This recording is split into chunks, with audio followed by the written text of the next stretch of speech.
there are some people who it's almost like they never were fully alive and awake until this gender thing came up. And then all of their like life force / libido is like poured into this, which I don't know. I don't know what to say about that. And I mean, that's what's so challenging. It's a beautiful thing to like really find something that you are engaged with and passionate about and want to learn about. And also what happens when that directly contradicts your ability to feel normal, feel human. I mean, I want to talk a little bit about I don't know if it's the word is depression, but the kind of despair that sometimes happens, like when people are following the medical scandal aspect of this specifically, or if let's say you take, because there are so many different pieces of the gender debates that are troubling, right? So let's say you want to focus just on incidences of trans-identified male people in prisons, right? Yeah. If that's what you look at 24 hours a day, it's so dismal and distressing.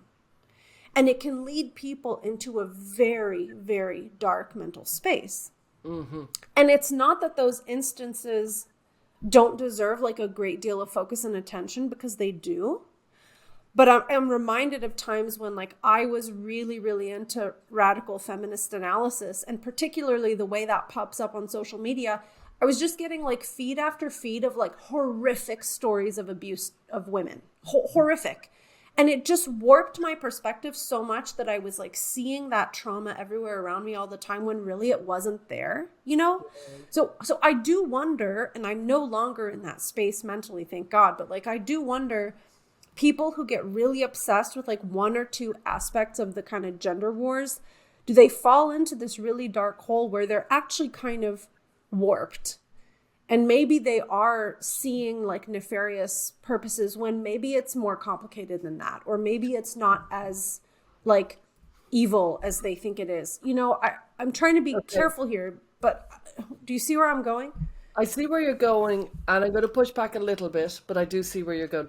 I do think there are people, I do agree. There's definitely people, and I think they'll be listening thinking, I've lost myself, and I'm thinking I'm going to get attacked. I've lost my sense of happiness. I've lost myself in this, and I'm in deep distress. I am actually in deep distress. So there are those people who will have gone into that really dark place, and I would like to remind them, you're not handcuffed to a radiator here.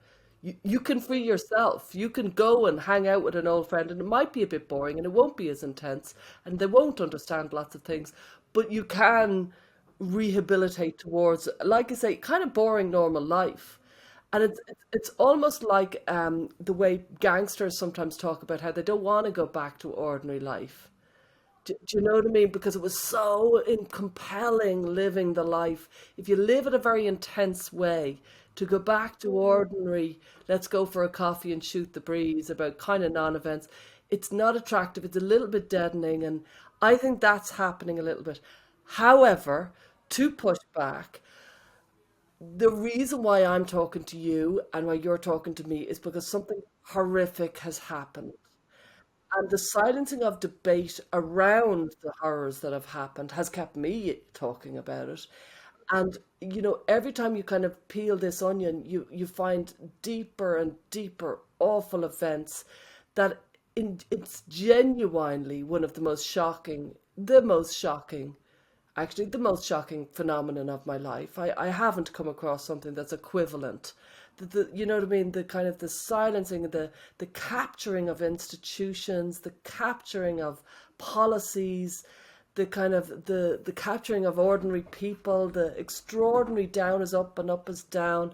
So many things are happening that you could argue, yeah, there's a really valid reason for people to become utterly absorbed. Once you see it, it's very hard to unsee it. There's a certain type of person who can step back, but an awful lot of people, once they go in, random people, like funny people telling me, I can't believe I have nothing to do with this. I have nothing to do with this. And I'm just eating, breathing it, and I kind of saw it happen with my husband, funnily enough, because when he first into it, he used to go, yeah, that's enough agenda now, Stella, like, stop, I've enough. And now he's he comes up with his own stories. He adds, he's just as into it. So there is something extraordinary happening, I would argue.